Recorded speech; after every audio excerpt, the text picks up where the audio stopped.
যমুনা নদীর পাড়ে আমরা এসে গেছি এখন। দেখুন এখান থেকে ভিউটা দেখ।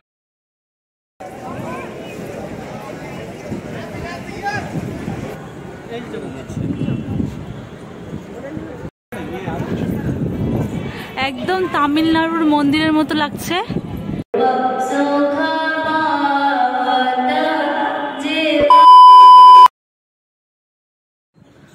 গুড মর্নিং সবাইকে, রাধে রাধে। তো আমরা মথুরার দিকে যাচ্ছি বৃন্দাবন থেকে। তো অটো করে যাচ্ছিলাম। দেখো সকাল সকাল আমরা বেরিয়েছিলাম, তো বৃন্দাবনে থেকে আমরা মথুরার দিকে যাচ্ছি, দেখতে থাকো।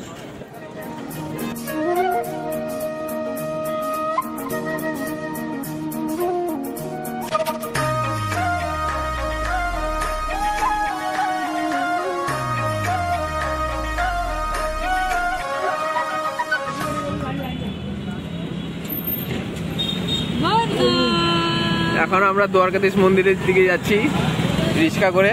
সবার রিক্সা চড়ার ইচ্ছে ছিল, আর এখানে রিক্সাগুলোই যায়। ব্যাটারি গাড়ি তো বেশি আগেই ছেড়ে দেয় বলছে, প্যাটেলালা রিক্সায় আমরা বসছি। দেখুন এখন আমরা যাচ্ছি, দুটো করেছি, একটা আছে সামনে, ওই দেখুন ওই একটা যাচ্ছে, এই দুটোটার আগেই আছে, আর একটা আমরা এখানে এসেছি। দেখুন দেখুন ওকে, দেখুন সব থেকে খুশি আছে আজকে, খুব ঠান্ডা, এখানে হাওয়া চলছে তো তাই ওকে প্যাক করে নিয়ে আসা হয়েছে। তো আমরা পৌঁছে গেছি দ্বারকাধীশ মন্দিরে।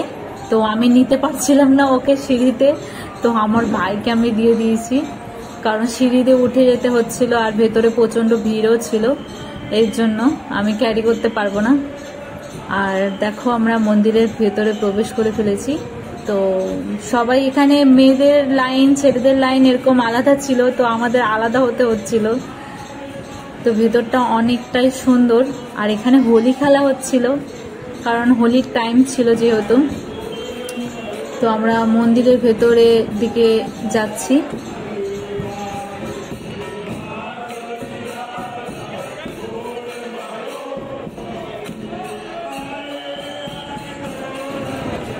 তো আমরা এখন শ্রীকৃষ্ণকে দর্শন করলাম, তো আপনারাও দর্শন করুন।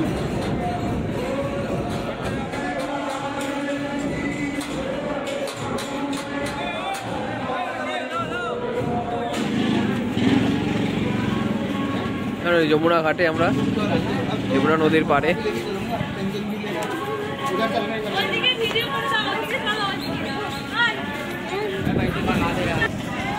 যমুনা নদীর পাড়ে আমরা এসে গেছি এখন।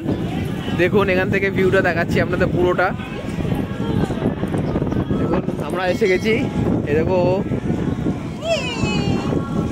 আমরা একদম নদীর পাশে, কি হাওয়া, ঠান্ডা হাওয়া চলছে। দেখুন শুধু পাখি সব পায়রা মনে হচ্ছে জলের মধ্যে ভাসছে। দেখুন পায়রা না, এটা ভাসছে, বোটিংও চলছে।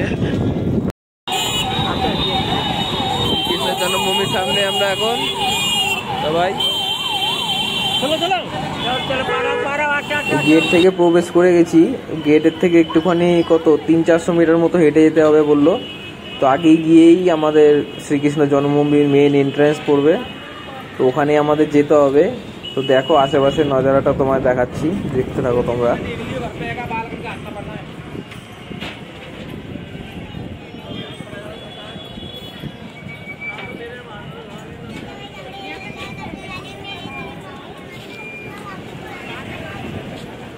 শ্রীকৃষ্ণ জন্মভূমি একদম সামনে চলে এসেছি আমরা। এখানে এসে জানতে পারলাম যে এখানে পার্স আর মোবাইল কিছু অ্যালাউ নেই, ভিতরে ক্যামেরাও কিছু অ্যালাউ নেই। তো আমরা এখন সামনেই একটা লস্যির দোকান ছিল, তো ওখানেই খেয়েছিলাম, আমরা লস্যি খেয়েছিলাম, কেননা সেদিন কিছু খেয়ে বেড়াইনি আমরা।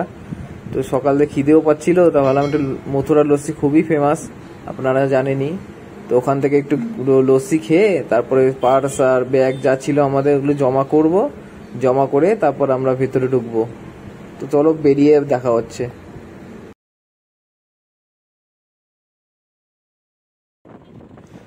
জন্মভূমি থেকে বেরিয়ে গেছি আমরা, এখন সিধা আমরা একটু বৃন্দাবনের দিকেই যাচ্ছি, কেননা ওখানে আমাদের একটা মন্দির মিস হয়ে গেছিল, শ্রী রঙ্গনাথজি মন্দির।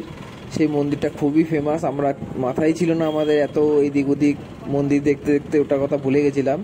তো হঠাৎই সবার মনে পড়লো, তো আমরা সেদিকেই যাচ্ছি এখন। রঘুনাথজি মন্দিরের সামনে গিয়ে আপনাদের দেখাবো, রঘুনাথজির মন্দিরটাও পুরোটা আপনাদের দেখাবো। চলুন দেখতে থাকুন।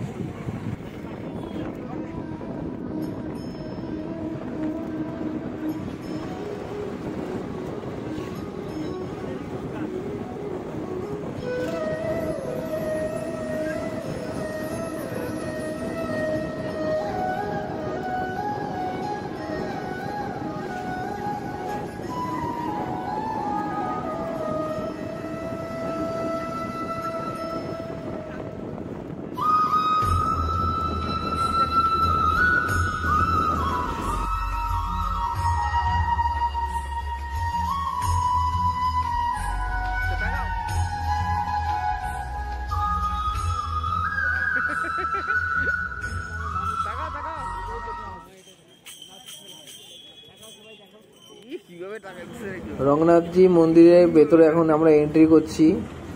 দেখো তামিলনাড়ুর মন্দিরের মতনই অনেকটা। এখানে সোনার তাল গাছ আছে শুনেছি, সোনার তাল গাছটা দেখাবো আপনাদের ভেতরে ঢুকে। তো আমরা এখানে এন্ট্রি করে নিয়েছি, এখন সাইডে জুতো খুলে আমরা প্রবেশ করবো ভেতরে। দেখতে থাকো তোমরা, ভেতরটা দেখাই তোমাদের।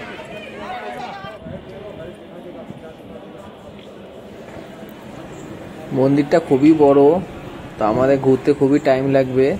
তো দেখুন আমরা যতটা পারবো ঘুরবো। মন্দিরটা খুবই সুন্দর, দেখুন পুরো দক্ষিণ ভারতের মন্দিরের মতনই অনেকটা। তো আমরা দেখুন আপনারা, আমি যতটা পারবো ততটা ঘোরাবো আপনাদের, দেখতে থাকো।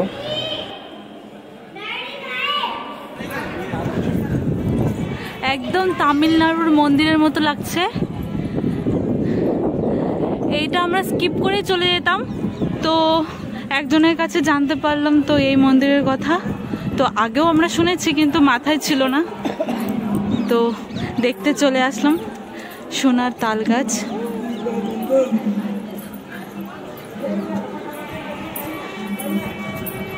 আপনারাও দেখুন। তামিলের সাউন্ডই চলছে।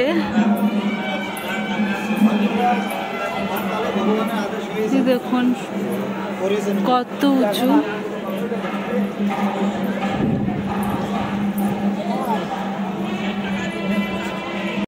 দুটো তাল গাছ আছে, আর এই পাশে একটা তাল গাছ আছে। এটা শুনলাম নাকি ইংরেজরা এটা উঠিয়ে নিয়ে গেছে, তো তারপর থেকে এরকমই আছে। আর একটা পুরোই আছে। চলো মন্দিরের ভেতরে।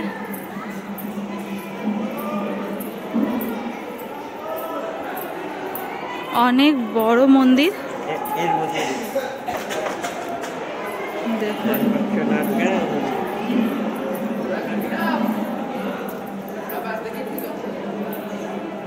ঠাকুরটাও তামিলের মতোই লাগছে।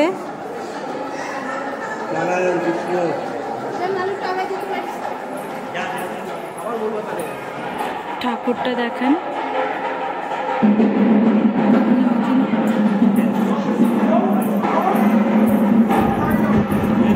পরিক্রমা করতে বেরিয়েছে।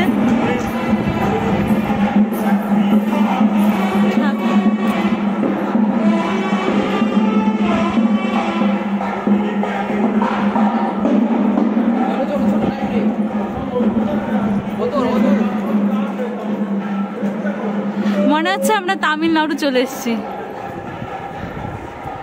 অনেক সুন্দর মহল ঢুকছি, তো চলো।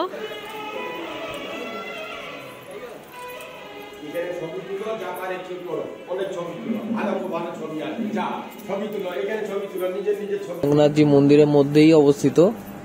তো আপনাদের ওখানে সামনেই কাউন্টার দেখতে পাবেন, 5 টাকা করে নেয় পার পার্সন। 5 টাকা করে টিকিট কেটে আপনি এই শীষমহলটা দেখতে পারবেন। তো আমরাও একটু দেখে নিলাম, আপনারাও দেখে নিন।